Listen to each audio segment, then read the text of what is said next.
बात करते हैं उत्तर प्रदेश के मुख्यमंत्री योगी आदित्यनाथ के मिशन 2027 की। यूपी उपचुनाव में जीत के बाद अब योगी 2027 में जीत का प्लान तैयार कर रहे हैं। योगी का मिशन 2027 3 मॉडल्स पर चलने वाला है। ये मॉडल कौन कौन से हैं ये मैं बताता हूं आपको। पहला मॉडल है 80 वर्सेस 20 नहीं बल्कि 80 प्लस 20 होने जा रहा है। दूसरा मॉडल बटेंगे तो कटेंगे का जमकर प्रचार किया जाना है। और तीसरा मॉडल पिछला दलित वोटर्स से कनेक्शन बेहतर करना। योगी ने 27 की जीत के लिए इन 3 मॉडल्स को लॉन्च कर दिया और इन मॉडल से कैसे 2027 में जीत सुनिश्चित की जाएगी इसका ब्लूप्रिंट भी जारी कर दिया।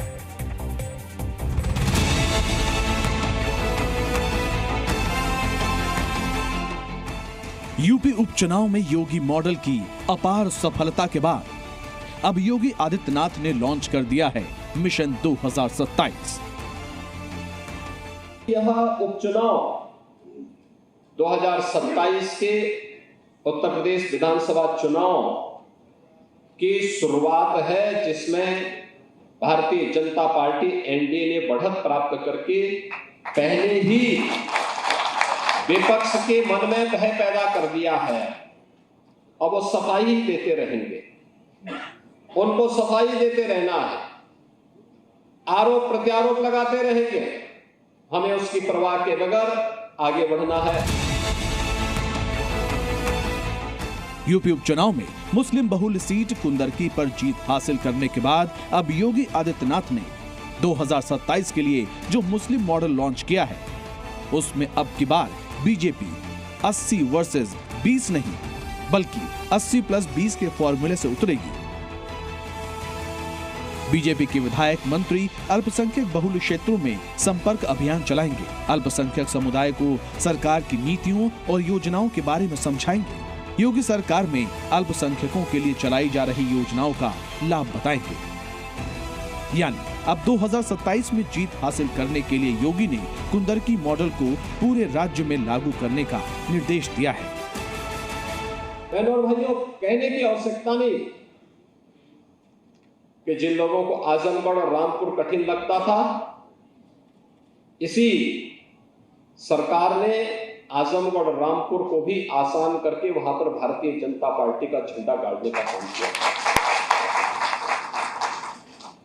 जिन्हें कुंदरकी और कटेहरी की चुनौती लगती थी, वहां पर भी भारतीय जनता पार्टी का झंडा फिर से गड़ा है।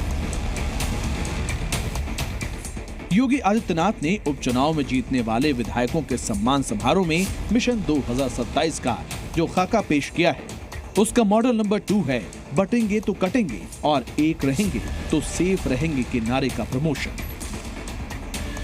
बटेंगे तो कटेंगे, एक रहेंगे तो नेक रहेंगे। योगी का ये नारा उपचुनाव में सुपरहिट साबित हुआ। यूपी उपचुनाव के साथ साथ हरियाणा और महाराष्ट्र में ये नारे जीत की गारंटी साबित हुए हैं। इसलिए सीएम योगी ने अपने सभी मंत्रियों को निर्देश दिए हैं कि जनता के बीच बटोगे तो कटोगे और एक रहोगे तो सेफ रहोगे जैसे नारों के साथ जाएं। इन नारों का मतलब हिंदू जनमानस को समझाया जाए। हम लोगों को इस अभियान के साथ जुटना होगा। बहनों और भाइयों, अब समय नहीं है। अब तो आपको ईमान के चलना चाहिए कि उपचुनाव से हम लोगों को अब उस मोड़ की तरफ आगे बढ़ना है। वर्तमान में संगठन के अपने कार्यक्रम, संगठनात्मक कार्यक्रम चल रहे हैं, संगठनात्मक चुनाव के कार्यक्रम चल रहे हैं और बहुत सारे ऐसे कार्यक्रम आएंगे जिन कार्यक्रमों के साथ हमें संगठन के साथ मिलकर चलना होगा। लोकसभा चुनाव में यूपी में बीजेपी की हार की मुख्य वजह विपक्ष की पीडीए पॉलिटिक्स को माना जाता है, जिसकी वजह से यूपी में पिछड़े और दलित वोट बीजेपी से छिटक गए। लेकिन 2027 में जीत के लिए योगी ने सभी मंत्रियों को निर्देश दिया है पिछड़ों दलितों के ज्यादा से ज्यादा गांव और घर जाएं। मंत्री और विधायक गांव-गांव चौपाल लगाएं, पिछड़े और दलितों के घर में रात्रि विश्राम के कार्यक्रम रखें। इन 2 वर्ष में सघन जनसंपर्क के माध्यम से एक एक कार्यकर्ता को जोड़ना, एक एक के साथ बेहतर संवाद बनाना और सरकार के कार्यक्रमों को जनता जनार्दन तक पहुंचाने के लिए उस अभियान को आगे बढ़ाना। अगर ये सभी कार्यकर्ता, ये सभी मान्य जनप्रतिनिधिगण करेंगे, मेरा विश्वास है कि 2027 में इससे भी बेहतरीन सफलता प्राप्त होने में हमें मदद मिलेगी। योगी पूरी तरह एक्शन मोड में आ चुके हैं।